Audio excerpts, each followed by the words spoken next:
Now next we are going to discuss our fourth colligative properties, that is osmotic pressure. इससे पहले आप पढ़ चुके हो about RLVP and second one elevation and boiling point and third one depression and freezing point, right?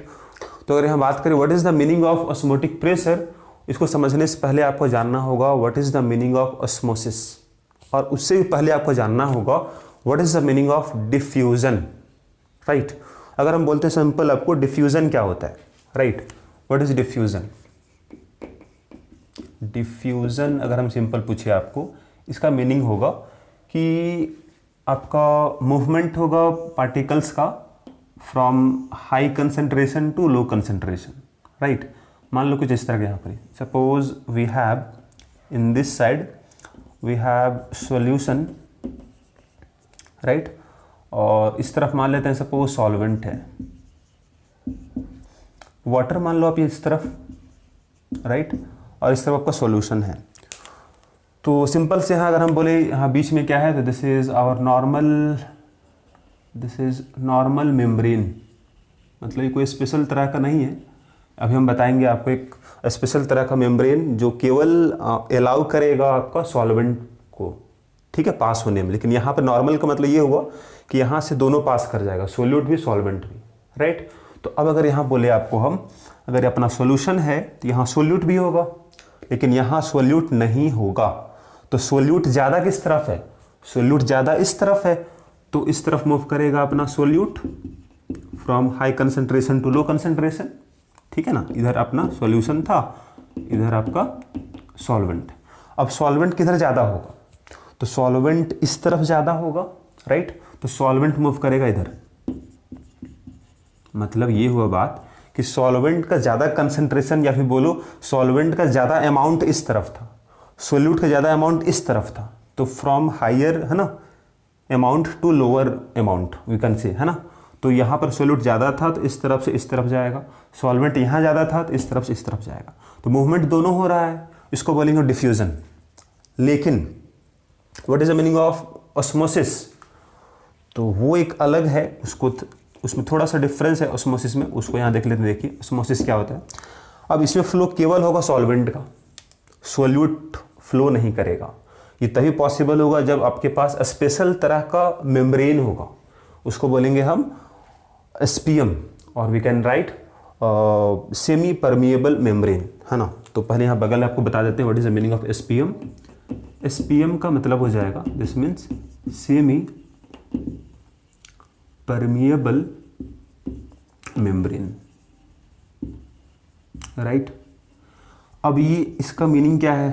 तो it is a special type of membrane, आप लिख भी लोगे, it is a special type of membrane which allows flow of solvent particles only, केवल solvent ही पास कर पाएगा, उसको बोलेंगे हम एसपीएम। नाम ही है सेमी, सेमी मतलब हाफ होता है, सेमी परमिएबल मेम्ब्रेन, राइट? जो केवल अलाउ करेगा सॉल्वेंट को अपने थ्रू से पास होने को, उसको बोलेंगे हम एसपीएम, राइट?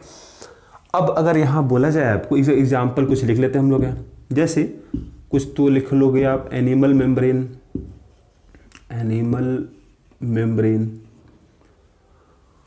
एग्जाम्पल और लिखो, this is CO2 FeCN6 etcetera, right? तो एक एग्जाम्पल है, एक और आपको अगर बताया आपको हम, जैसे ओनियन होता है, प्याज, उसको अगर आप छिलते हो तो उसमें देखना एक पतला सा लेयर होता है, वेरी थिन। या फिर एग, बॉइल्ड एग को अगर आप उसका जो बाहर का लेयर उसको अगर हटाओ आप, तो वहाँ भी एक मेम्ब्रेन मिलता है बहुत पतला सा, that is known as SPM, उसको बोलते हैं एसपीएम, राइट? तो अब हम बात करते हैं what is the meaning of osmosis, right? तो ऑस्मोसिस को डिफाइन करने से पहले हम एक डायग्राम यहाँ बनाएंगे, देखिए इसके लिए डायग्राम, ठीक है? आप भी बना लोगे। जैसे ये रहा आपके पास, बीच में अब यहाँ पर ही नॉर्मल मेम्ब्रेन था, लेकिन यहाँ पर अब एसपीएम है। एक तरफ मान लो सॉल्यूशन है,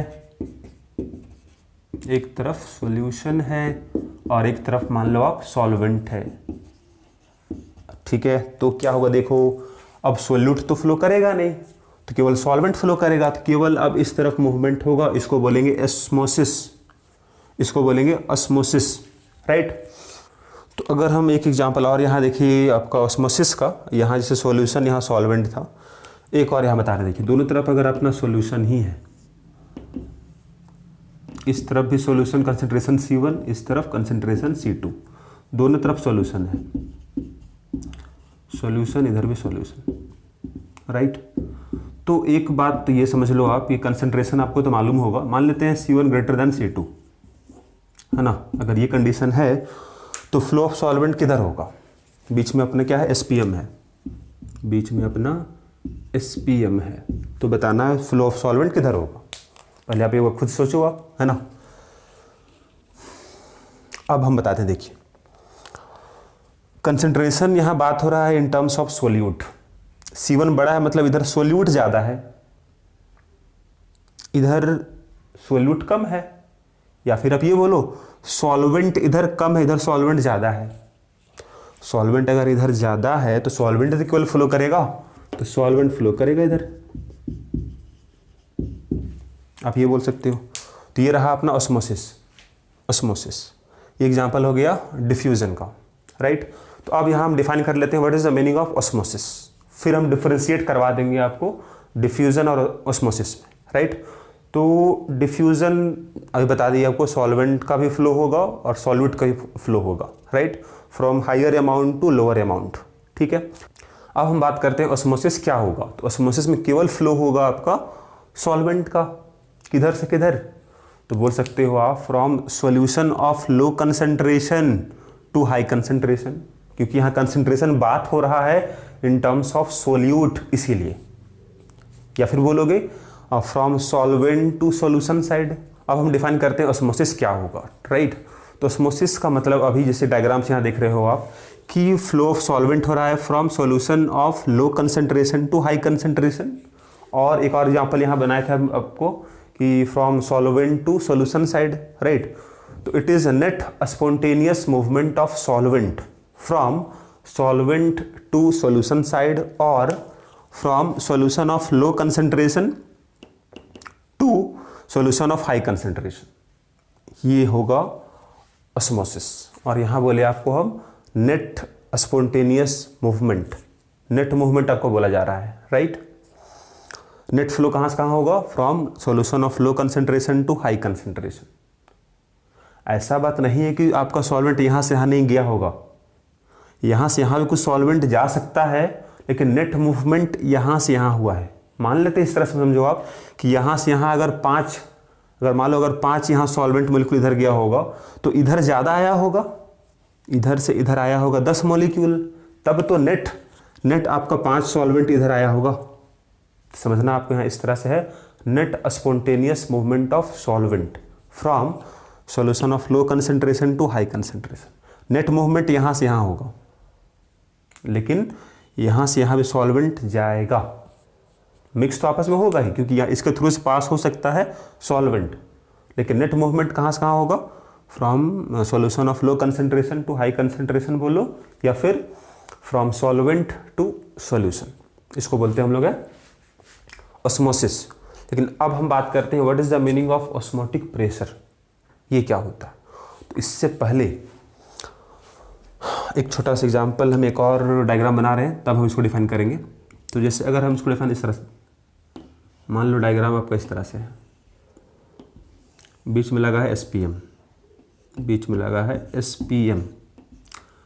सपोज इस तरफ सॉल्वेंट है अपना और इस तरफ मान लेते हैं सॉल्यूशन है। तो नॉर्मली आपका सॉल्वेंट फ्लो, नेट फ्लो किधर होगा, from solvent to solution side, ये फ्लो होना चाहिए था आपके पास, ये सॉल्वेंट का फ्लो होगा, इसको बोलेंगे हम ऑस्मोसिस। अब ये फ्लो को हम एक्सप्लेन कर सकते हैं on the basis of pressure difference. अगर आपको याद हो, हम बोले हैं आपको पहले कि जो भी आप पढ़ रहे हो और क्वालिटेटिव प्रॉपर्टीज़, ये सब कब पॉसिबल होता है, अगर अपना सोल्यूट है नॉन वोलेटाइल, तो यहाँ भी नॉन वोलेटाइल सोल्यूट होगा। तो अगर नॉन वोलेटाइल अगर यहाँ सोल्यूट होगा तो यहाँ वेपर प्रेशर और सॉल्वेंट का वेपर प्रेशर में डिफरेंस अगर पूछे आपको हम, तो यहाँ प्रेशर ज़्यादा होगा, यहाँ प्रेशर कम हो गया होगा। तो ये बोल सकते हो ना आप कि from high pressure to low pressure movement होता है सॉल्वेंट का, इसको बोलते हैं हम लोग ऑस्मोसिस। लेकिन अगर हम ये चाहते हैं कि ऑस्मोसिस रुक जाए, नेट फ्लो जो हो रहा था वो रुक जाए, स्टॉप हो जाए, तो वो कब होगा? जब दोनों साइड प्रेशर बराबर होगा। इस तरफ प्रेशर ज़्यादा है, इस तरफ प्रेशर कम है, क्योंकि सॉल्यूशन है ना, और सॉल्यूशन में नॉन वोलेटाइल सॉल्यूट है। हम ये पढ़ चुके हैं इन RLVP, relative lowering in vapour pressure में पढ़ चुके हैं। तो क्या करना होगा, अगर आप इस तरफ अप्लाई कर दो प्रेशर ताकि बराबर हो जाए, तो क्या करना होगा आप यहाँ पर ही इस तरफ सपोज हम अप्लाई कर रहे हैं प्रेशर ताकि प्रेशर बराबर हो जाए। तो इस तरफ जितना प्रेशर अप्लाई करोगे आप, प्रेशर इस तरफ जितना भी अप्लाई किया जाएगा टू स्टॉप ऑस्मोसिस, उसको बोलेंगे हम ऑस्मोटिक प्रेशर। डिफाइन कर लो आप, the pressure applied on solution side to stop osmosis, है ना, is known as osmotic pressure. Symbol इसका होता है पाई से, this is equal to pi. जब ये बराबर, मतलब पाई मतलब ऑस्मोटिक प्रेशर, है ना, बराबर होगा, उस समय कोई फ्लो यहाँ नहीं होगा, ठीक है। उस समय यहाँ पे क्या बोलेंगे, no net movement of solvent. ऐसा क्यों? क्योंकि दोनों तरफ प्रेशर बराबर हो चुका है, राइट।